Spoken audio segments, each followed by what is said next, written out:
Before we dive in, I want to be clear that this entire analysis is grounded in the outstanding work of Colonel F.J. Victor Rodrigo of the Spanish Army.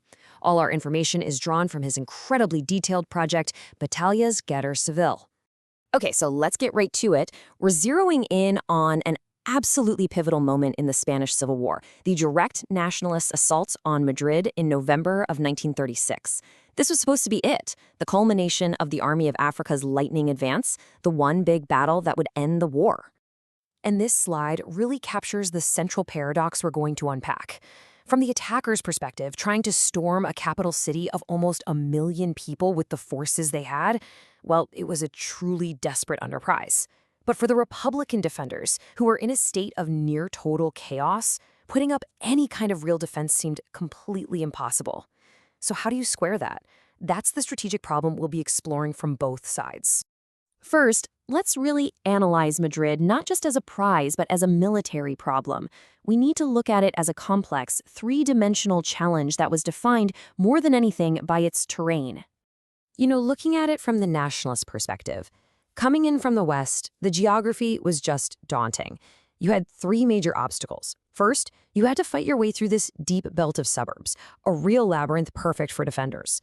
Second, you had to get across the Manzanares River. Now, it's not a huge river, but it was canalized, which meant it was wide open, creating a perfect killing zone with clear fields of fire. And third, if any of your troops made it across, they then had to assault the steep slopes on the other side, completely dominated by defenders in the tall buildings looking right down on them. And here's the thing, even a successful breach didn't mean victory. There was an equally serious risk of operational overextension. The attacking columns were just not that big. There was a huge danger that they'd get spread out, isolated, and then destroyed piece by piece inside this massive city. Madrid itself could easily become a trap. All right, so let's flip to the defender's side. This situation here was rapidly approaching a crisis. As the nationalists were literally at the gates, the Republican high command made a decision that basically signaled a complete collapse in confidence. This timeline is, it's pretty stark. On November 4th, they're trying a political maneuver to shore up support. Just 2 days later, they decide to abandon the capital entirely. By the 7th, they're gone.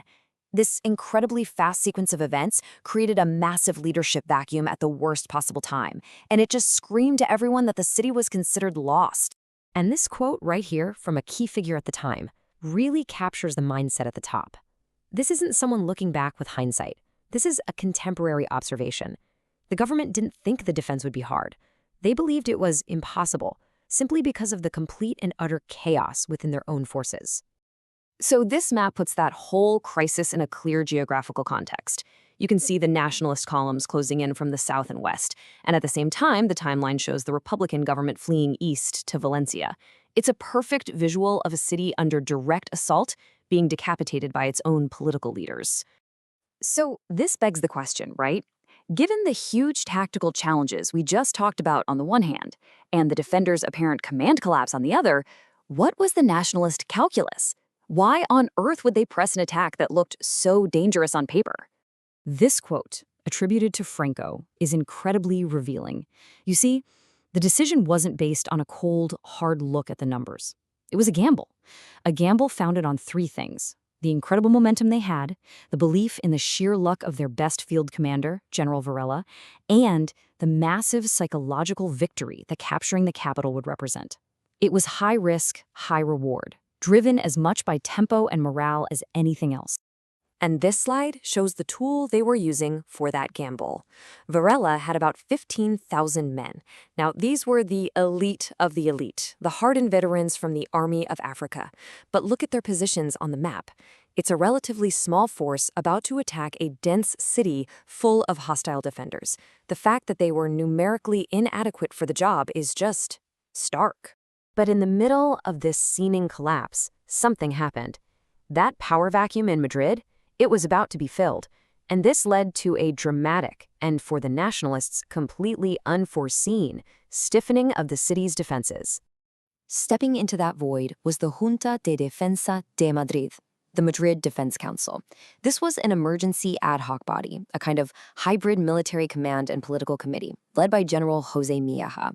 And the crucial part is that the departing government gave it full delegated powers to use any means necessary for one single goal. And that was the mission.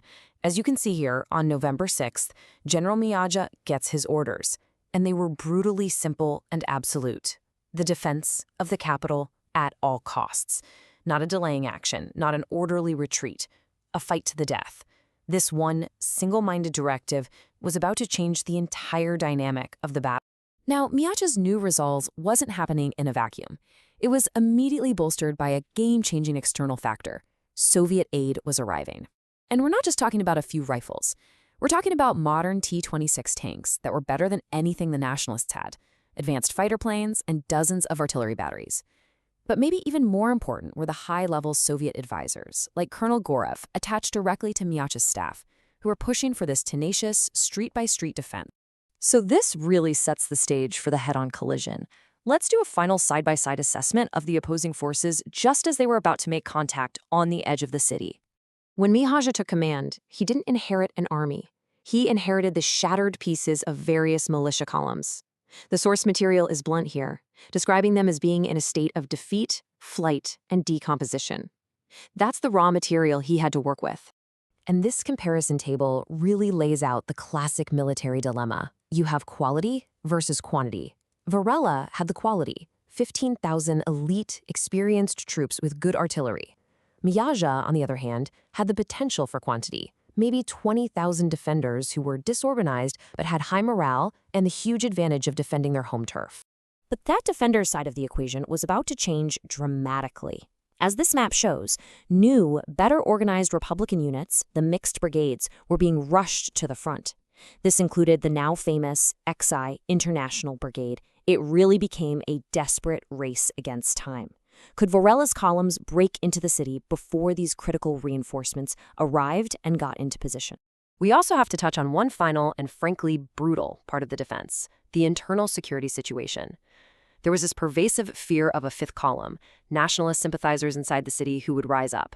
And this fear led to a ruthless campaign to neutralize that threat, including the mass execution of prisoners at Paracuelos. From a purely military standpoint, the goal was to secure their rear so they didn't have to fight on two fronts inside the city itself. And this all brings us to the final, big strategic question. When you look at all the variables, the terrain, the forces, the command decisions, was the assault on Madrid a massive strategic miscalculation by Franco? Was it a case of victory disease after months of easy wins? Or was it actually a logical gamble based on the enemy's obvious collapse that was only thwarted by an unforeseen event, the sudden, brutally effective, and Soviet-backed reorganization of the defense? That, right there, is the essential puzzle this battle presents.